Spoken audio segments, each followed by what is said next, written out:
I What think up? you got too many yes men on your show, man. All right, well, tell me how it is, man.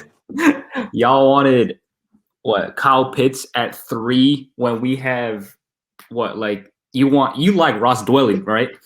You wanted to bench Ross Dwelly, and because they already got two tight ends, right? That I think are pretty good.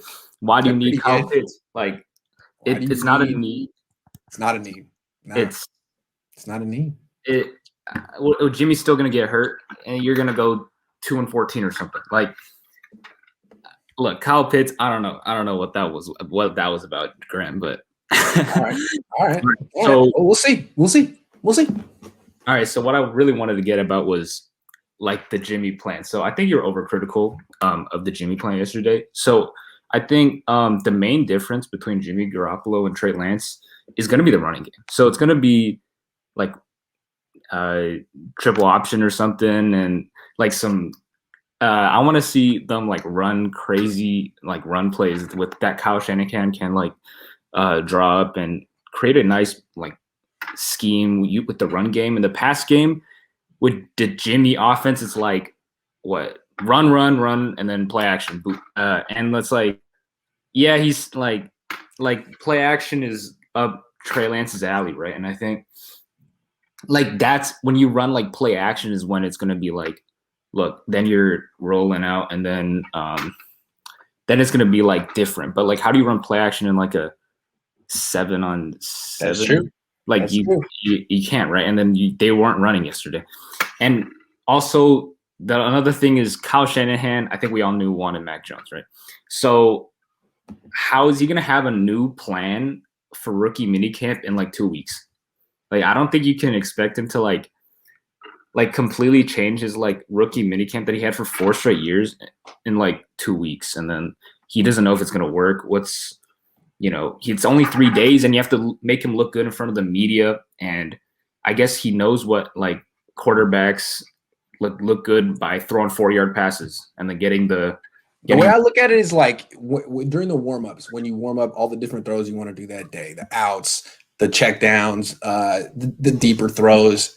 That's like a golfer warming up before he takes his round. And it's like you want to hit all your shots. You want to hit all your clubs and get a feel, I would imagine.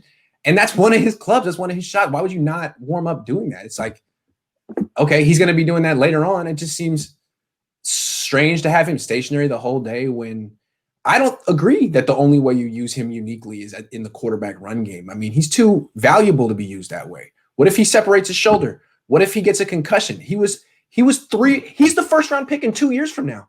You can't get him hurt. So I think a good way to utilize his athleticism is to get him outside the pocket where he can throw. That's safer. Now you don't have to worry about him taking on hits. That's all I'm saying. I feel like that's a great way to use. Like, you never see Jimmy roll out.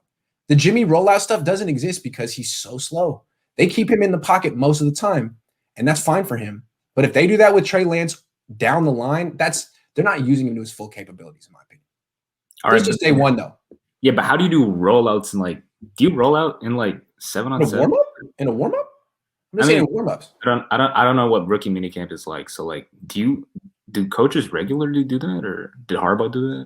Yeah. Here's how it starts. Practice starts and everyone goes to their position groups and they warm up the things that they're going to be doing that day.